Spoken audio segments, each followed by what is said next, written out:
नमस्कार दोस्तों, जय हिंद। कैसे हो आप सब? आई होप आप सभी अच्छे होंगे और आपकी आने वाली यूपी बोर्ड की तैयारी एकदम जबरदस्त चल रही होगी। जैसा कि आप लोगों ने थंबनेल में देखा होगा, आज पूरे 8 नंबर कवर करने वाले हम लोग। जी हाँ, बिल्कुल सही सुना आपने। आज हम लोग कवर करेंगे पूरे 8 नंबर। ठीक है, क्योंकि ए इनवर्स जो आता है ये आपके पेपर में 8 नंबर का आता है और एक क्वेश्चन हम ऐसा कहेंगे आपसे 100%। देखो, ये कंफर्म नहीं कर सकते कि यही क्वेश्चन आएगा, लेकिन इस टाइप का एक क्वेश्चन 100% आता है। 8 नंबर में एक आपका आव्यूह विधि और क्रेमर विधि पहले चलता था, अब क्रेमर विधि शायद आपका सिलेबस से हट गया है। आव्यूह विधि मोस्ट इंपॉर्टेंट आता है। अगर आपको ए इनवर्स निकालना नहीं आता है तो आप आव्यूह विधि भी नहीं कर पाओगे, क्योंकि जो आपकी आव्यूह विधि होती है उसमें बीच में ए इनवर्स निकालने की जरूरत होती है। क्लियर? तो अब और कोई दूसरी बात नहीं करेंगे, हम लोग डायरेक्ट आते हैं टॉपिक पर। थोड़ा सा क्वेश्चन बड़ा होता है, लेकिन इतना यकीन मानो आपके 8 नंबर एकदम आज आपके कंफर्म होने वाले 100%। क्लियर? तो देखो, सबसे पहले आपको इस टाइप से क्वेश्चन दिया जाएगा। लिखा है यदि a इक्वल 2 -3 5 3 2 -4 1 1 -2 कह रहा, तो ए इनवर्स ज्ञात कीजिए। कभी आपको ऐसे बोलेगा या फिर आपसे कहेगा ए का व्युत्क्रम ज्ञात कीजिए। क्या बोलेगा आपसे? ए का व्युत्क्रम ज्ञात कीजिए। ठीक, अब करना क्या होता है, सबसे पहले तो ध्यान से समझो। पहले हम अपना क्वेश्चन लिख लेते हैं। क्या है? ए इक्वल 2 -3 5, फिर लिखा हुआ है 3 2 -4 और फिर लिखा हुआ है 1 1 -2। ये है अपना क्वेश्चन। तो इनवर्स निकालने का जो सूत्र होता है पहले आप उसको समझ लो। ए इनवर्स बराबर फार्मूला होता है एडजॉइंड ए अपान ए का मॉड, या फिर अगर हम और अच्छे से लिखना चाहें बी डैश अपान ए का मॉड। तो इस सूत्र में जो आपको बी डैश दिख रहा है, यानी बी डैश कहो चाहे एडजॉइंड ए कहो, वो दोनों एक ही बात है। क्लियर? बी डैश से थोड़ा आसान रहता है। अब देखो, सबसे पहले क्या करते हैं, अब आप क्वेश्चन को देखोगे तो आपको अगर ए इनवर्स निकालना है तो आपको क्या चाहिए? बी डैश चाहिए और यहां से आपको ए का मॉड चाहिए और उसका भाग दे देंगे, आसानी से ए इनवर्स आ जाएगा। इतनी बात समझ में आ रही? अब देखो, सबसे पहले हम लोग निकालेंगे ए का मॉड। क्या निकालेंगे? ए का मॉड। मॉड कैसे निकालते, ध्यान से समझना। सबसे पहले हम लोग A11 लेते हैं, यानी ये वाली वैल्यू। ठीक, इसको आप बाहर रख लीजिए। अब इसके सामने की जो भी वैल्यू होगी वो कैंसिल हो जाएगी। मतलब समझो, जब 2 आप बाहर लोगे तो इसके सामने ऐसे पेन रख रख के आपको करना है। ये कॉलम कैंसिल, ये रो कैंसिल, इसका गुणा इधर करोगे तो माइनस का 4 हो जाएगा। फिर एक माइनस, ये एक माइनस अपनी तरफ से लगाते, इसका गुणा इधर करोगे तो प्लस का 4 हो जाएगा। इतनी बात समझ में आई? फिर से समझो, ये 2 हमने बाहर ले लिया, इसका कॉलम और इसका रो कैंसिल माना जाएगा। इसका गुणा इसमें कर दोगे तो 2 × 2 -4 हो जाएगा। फिर इसका गुणा इधर करते, लेकिन साथ में माइनस का चिन्ह। एक माइनस पहले से है तो प्लस का हो जाएगा। फिर ये वाली संख्या लेते हैं माइनस की, तो ये हो जाएगा प्लस का 3। फिर से समझो, जो ये वाली वैल्यू है आपकी, कहने का मतलब जब 2 लोगे, क्योंकि इसको कहते हैं हम लोग A11, 1 और 1 होता है इवन नंबर। प्लस माइनस कैसे लिया जाता है, यहाँ पर आप देख रहे हो कि A11 लिखा है, 1 1 को जोड़ोगे तो हो जाएगा 2 2 होता है इवन नंबर, सम संख्या में प्लस रहता है। अब यहाँ की जो वैल्यू है, ये कौन सा अवयव है? ये अवयव है आपका 1 2 और ये लास्ट वाला है 1 3। तो ये जो 1 2 है, 2 और 1 को जोड़ोगे तो हो जाएगा 3। 3 हो गई विषम संख्या। विषम संख्या में चिन्ह माइनस का रहता है, लेकिन आप माइनस लोगे, एक माइनस यहाँ पहले से तो वो प्लस हो जाएगा। अब समझ गए ना? अब आप ये जब माइनस का 3 लोगे तो इसके सामने वाला ये कॉलम कैंसिल, ये पंक्ति कैंसिल, इसका गुणा इधर करोगे तो माइनस का 6 हो जाएगा। फिर इसका गुणा इधर करोगे, एक माइनस अपनी तरफ से लगाते तो ये प्लस का 4 हो जाएगा। इतनी बात समझ गए? फिर 1 और 3 को जोड़ोगे तो कितना आ जाएगा?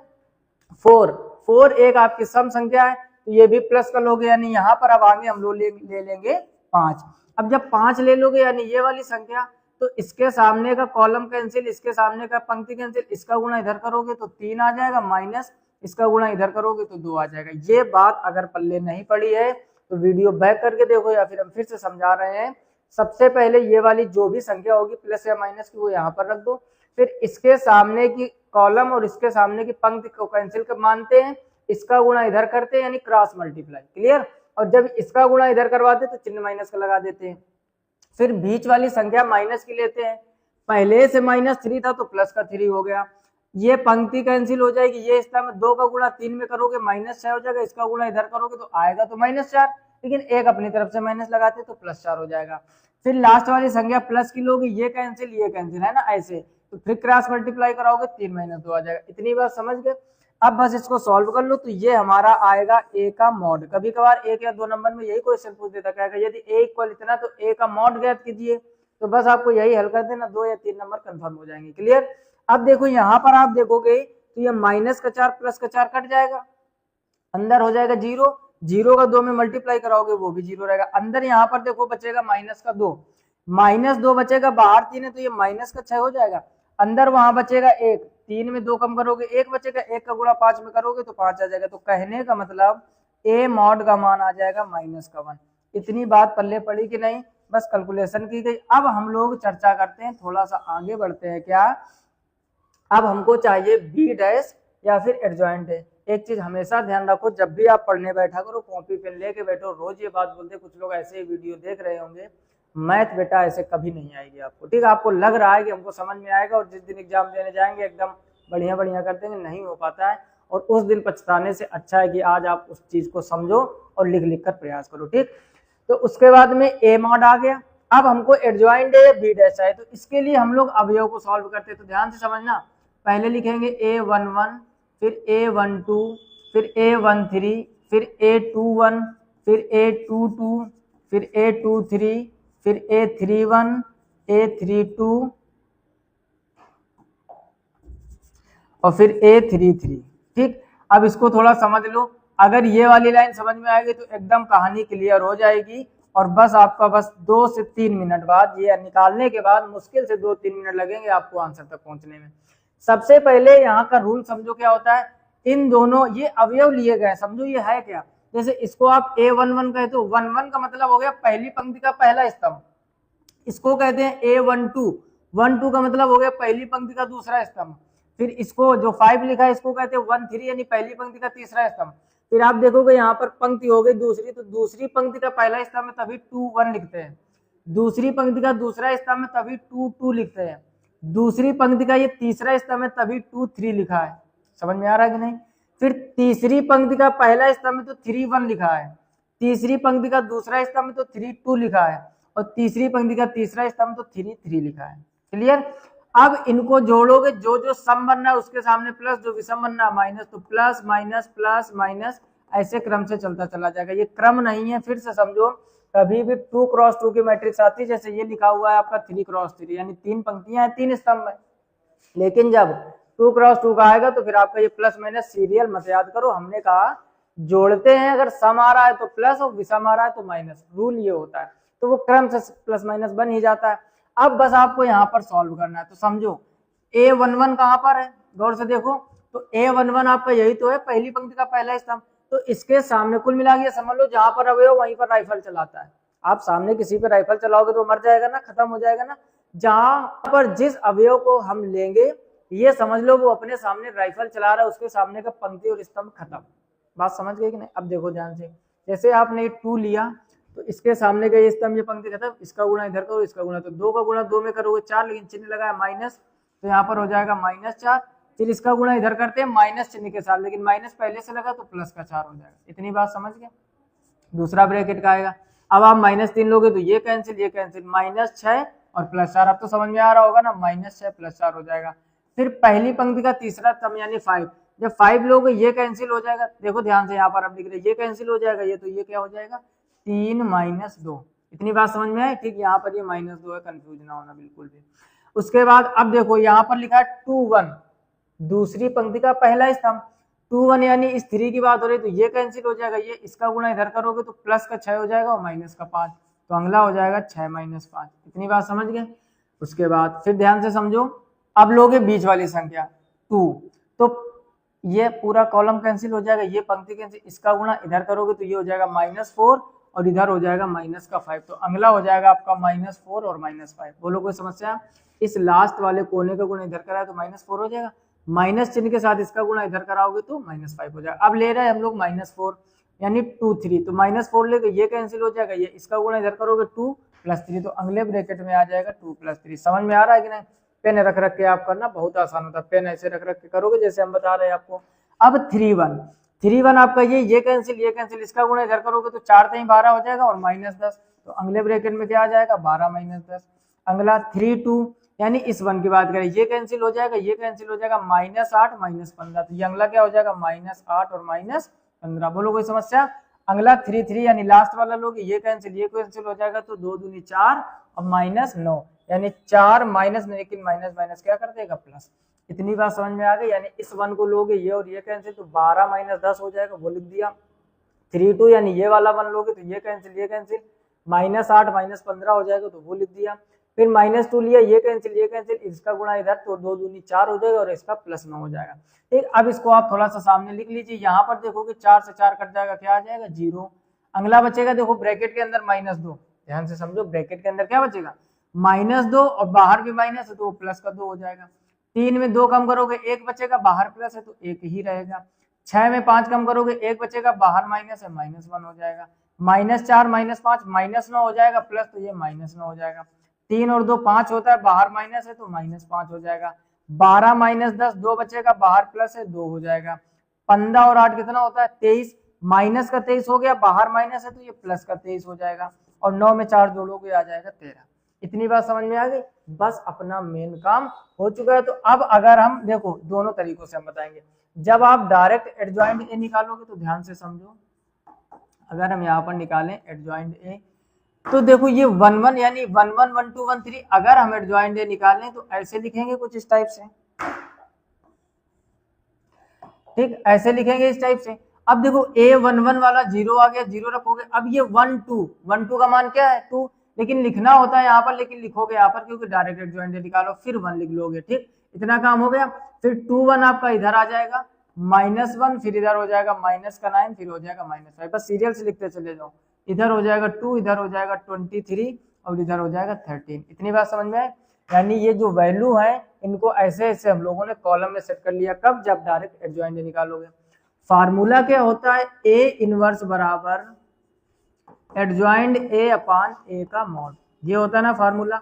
तो बस अब इनवर्स लास्ट स्टेप आ गए हम लोग। ए इनवर्स बराबर एडजॉइंट ए का मान जो भी हो उसका मान पूरा रख दो, तो ये 0 -1 2 हो जाएगा और ये 2 -9 23 हो जाएगा और ये 1 -5 और 13 हो जाएगा। ठीक, और भाग किसका देना है मॉड का। तो अब मॉड का मान देखोगे आया था -1 यानी 1 अपान -1 हो जाएगा। इतनी बात समझ गए कि नहीं। अब माइनस का अंदर भाग दे दीजिए, तो ए इनवर्स बराबर फाइनल आंसर आपको कुछ इस टाइप से आ जाएगा। क्या, अंदर 0 में तो कोई फर्क नहीं पड़ेगा, ये माइनस माइनस प्लस हो जाएगा, ये आगे माइनस का 2 हो जाएगा, ये माइनस का 2 हो जाएगा, ये प्लस का 9 हो जाएगा, ये माइनस का 23, ये माइनस का 1 हो जाएगा, ये 5 हो जाएगा और ये माइनस का 13। और इसी को हम लोग कहते हैं ए इनवर्स। एग्जाम में एकदम कन्फर्म है कि क्वेश्चन आएगा। हम फिर से बोल रहे, जरूरी नहीं कि यही क्वेश्चन आएगा, लेकिन इस टाइप का आएगा। 2 की जगह 3, 3 की जगह 4 कर देगा। फिर से समझ लो एक बार ढंग से। फिर एक क्वेश्चन आप लोगों के लिए होमवर्क देते हैं, सब लोग हल करके कमेंट बॉक्स में बताओगे कि वो क्वेश्चन समझ में आया या नहीं, हुआ या नहीं। क्लियर। पहले आप यहाँ पर फिर से ध्यान दो, जब भी आपको ए की वैल्यू देगा कहेगा तो ए इनवर्स याद करो। ठीक, सबसे पहला हमारा काम क्या होता है, या फिर कहेगा हमने दूसरी भाषा में क्या लिखा, ए इनवर्स नहीं बोलेगा तो हिंदी में ऐसे बोलेगा कि ए का व्युत्क्रम ज्ञात कीजिए। इतनी बात समझ गए। फिर आपको पहली वैल्यू वही निकाल के रख लेनी, फिर फार्मूला लिखना है कि इस फार्मूले के सहारे से हमको निकालना है। फिर हमको निकालना है ए मॉड। मॉड कैसे निकालते हैं, पहले इस संख्या को बाहर रखो, फिर ये और ये कैंसिल, इसका गुणा इधर, इसका गुणा इधर, फिर बीच वाली संख्या माइनस के लेते, पहले माइनस लगा था तो बीच में प्लस कर दिया, प्लस का 3, फिर इसके सामने के अवयव कैंसिल हो जाएंगे, फिर क्रॉस मल्टीप्लाई करा दिया, फिर 5 लेंगे, फिर इसके सामने कैंसिल, फिर क्रॉस मल्टीप्लाई। क्रॉस मल्टीप्लाई में जब इसका गुणा इधर कराते तब ठीक, लेकिन इसका गुणा इधर कराते तो चिन्ह माइनस का ले लेते। अगर यहाँ माइनस होता है तो प्लस हो जाता है, और दोनों जगह माइनस होगा तो फिर से माइनस आ जाएगा। इसको हल करोगे ए मॉड आ जाएगा, जो भी आए -1 -2 -5 कोई मतलब नहीं। आगे फिर सीरियल से लिख लो A11 12 13 21 22 23 31 32 33। ठीक, A11 अब देखो यानी पहली पंक्ति का पहला अवयव, तो आप ले लोगे यहाँ से 2 लोगे तो इसके सामने कैंसिल। अब एक चीज ध्यान देना, जब हम लोग मॉड निकालते हैं तो जो अवयव लेते हैं उसको बाहर भी रखा है। जैसे आपने यहाँ पर 2 रखा, यहाँ पर 3 रखा, यहाँ पर 5, लेकिन जब इधर वैल्यू निकाली गौर से देखो, बाहर सिर्फ सिंबल रखा गया, चिन्ह यानी वैल्यू नहीं रखी गई। यानी मान लिया गया कि इस 2 को हम ले रहे तो ये कैंसिल, ये कैंसिल, फिर क्रॉस मल्टीप्लाई, फिर 1 2 लोगे यानी -3, यानी जहां का अवयव लोगे उसके सामने पेन रखो, कॉलम खत्म, उसके सामने पंक्ति खत्म। क्लियर। और फिर क्रॉस मल्टीप्लाई कराते, क्रॉस मल्टीप्लाई कराने में वही रूल, पहले इसका गुणा इधर, फिर चिन्ह लगाओगे, इसका गुणा इधर। क्लियर। फिर ये वैल्यू आ जाएगी, कैलकुलेट कर लो इसको। डायरेक्ट जब एडजॉइंट ए लिखते हैं तो ये जो पहले शुरू के 3 अवयव दिए गए ये पूरा एक कॉलम बन जाएगा, फिर 3 उठाओ, फिर कॉलम बनाओ, फिर 3 उठाओ, फिर कॉलम बनाओ। सूत्र होता है ए इनवर्स बराबर एडजॉइंट ए अपॉन ए का मॉड। एडजॉइंट ए की वैल्यू रख लो, मॉड जो भी हो भाग दे दो। अब देखो 1 अपॉन -1 था तो माइनस का ही तो भाग दोगे सब में, तो जब माइनस का भाग दोगे तो ये आ जाएगा, ये हो गया। अब कुछ लोग समझ रहे होंगे फिर बी डैश क्या है ना, तो पहले आप इसका स्क्रीनशॉट कर लो। बी डैश भी वही अभी इसी क्वेश्चन में आपको समझा देंगे, पहले आप स्क्रीनशॉट कर लीजिए और ढंग से नोट कर लीजिए और बार बार इस क्वेश्चन को कीजिए। अभी एक क्वेश्चन आपको हम देंगे ए इनवर्स निकालने के लिए, उसको आप घर में प्रैक्टिस करोगे। क्लियर। ठीक। अब देखो बी डैश क्या होता है, देखो आंसर क्या आया 0 1 -2। बी डैश को समझ लो। तो एक काम करते हैं, स्क्रीनशॉट आपने ले लिया होगा तो इतनी चीजें यहां से थोड़ी देर के लिए हटा लेते हैं, समझना ध्यान से। बी डैश भी यही और आंसर यही आएगा, अभी आप देखना। अब हमने क्या कहा, जब बी डैश निकालोगे तो पहले आप लिखो बी इधर, ठीक। और जब बी लिख रहे हैं तब इनको सीरियल से ऐसे लिखते हैं, यानी पहले लिखोगे 0 फिर 2 और फिर -1। पिछली बार ऐसे लिखा था। फिर क्या लिखोगे -1 माइनस का 9 और माइनस का 5 और फिर क्या लिखोगे 2 फिर 23 और फिर लिखोगे आगे 13। इतनी बात समझ गए। फिर जब बी डैश निकालते हैं तो डैश निकालना आप अच्छी तरीके से जानते हो, जो लोग नहीं सीखे हैं तो हम लोग किसी दिन डैश की भी चर्चा करेंगे, जैसे आज इनवर्स की चर्चा की। डैश को अभी फिलहाल में समझ लो, कोई ज्यादा बड़ी बात नहीं, रो को बस कॉलम में कन्वर्ट करते हैं। ये पंक्ति लिखी थी, इसको स्तंभ बना लो, तो 0 2 -1 कर दोगे, -1 -9 -5 कर दोगे, 2 और 23 और 13 कर दोगे। अब देखो फार्मूला क्या होता है, ए इनवर्स बराबर दूसरा फार्मूला बी डैश अपॉन ए का मॉड। तो अब आप ही बताओ, बी डैश भी तो वही आया जो एडजॉइंट ए आया था, यही तो आपका एडजॉइंट ए आया था, तो इसमें एक स्टेप बढ़ जाती है। डायरेक्ट आप करोगे 3 अवयव उठाओ, पहला कॉलम बनाओ, फिर 3 अवयव उठाओ, दूसरा कॉलम बनाओ, फिर 3 अवयव उठाओ, तीसरा कॉलम बनाओ, डायरेक्ट ए मॉड का भाग दे दो। तो दोनों ही तरीके होते हैं, ये भी तरीका है आपका, वो भी तरीका, दोनों से आंसर आ जाएगा। इसका भी आप स्क्रीनशॉट ले लीजिए। क्लियर। अब देखो आगे प्रश्न आपका क्या दिया गया, ये find the inverse of each of the matrix if it exist. ठीक। फिलहाल में इस वीडियो में इतना ही। कमेंट बॉक्स में अपनी जानकारी देते रहो कि किस टॉपिक पर कैसा लेक्चर आपको चाहिए, क्या चीजें ज्यादा पढ़ाई जाए, क्या कम पढ़ाई जाए, जिसमें भी आपको जिस सब्जेक्ट में भी डाउट हो। जैसा हमने शुरू में वादा किया था कि मैथ फिजिक्स के साथ आपको केमिस्ट्री भी पढ़ाएंगे, आप देख रहे होगे विलियन चैप्टर स्टार्ट कर दिया है हमने, बड़ी डिटेल से, बड़ी इंटरेस्टिंग तरीके से। जिन लोगों ने वो लेक्चर नहीं देखा है आप जाकर विजिट कीजिए। मैथ भी रेगुलर पढ़ाई जा रही है, हिंदी का भी सिलेबस क्या आता है आपका वीडियो अपलोड हो चुका है, आपने वो नहीं देखा है तो देखिए कि कहाँ गद्य से कितने क्वेश्चन आते हैं, पद्य से कितने आते हैं, गद्य में कौन कौन से युग पढ़ने हैं, पद्य में कौन कौन से युग पढ़ने हैं, संस्कृत में क्या आता है, बहादुर कहानी क्या होती है, पंचलाइट कहानी क्या होती है, मुक्त यज्ञ में क्या आता है ना, अपने खंड काव्य के आधार पर चीजें जो पूछी जाती है, निबंध क्या आता है, यानी 100 नंबर की पूरी डिटेल हमने आपको बताई कि हिंदी में क्या क्या पढ़ना है और क्या क्या आता है। चैनल पर जाके वीडियो जरूर विजिट कीजिए। फिलहाल में इस वीडियो में इतनी, अपना प्यार और सपोर्ट बनाए रखिए। वीडियो को लाइक नहीं किया तो लाइक कर दीजिए, जितना हो सके अपने दोस्तों में शेयर कीजिए। आजकल आप लोगों की शेयरिंग बहुत कम आ रही है ना, अगर ऐसे आप करोगे तो फिर डिमोटिवेट हो जाएंगे, तो फिर उतना मन नहीं लगेगा जितना एनर्जेटिक होकर आकर पढ़ाते हैं आपको। फिलहाल में इस वीडियो में इतना ही, मिलते हैं नेक्स्ट वीडियो में, तब तक अपना ख्याल रखिए, अच्छे से पढ़ाई कीजिए। तब तक के लिए जय हिंद।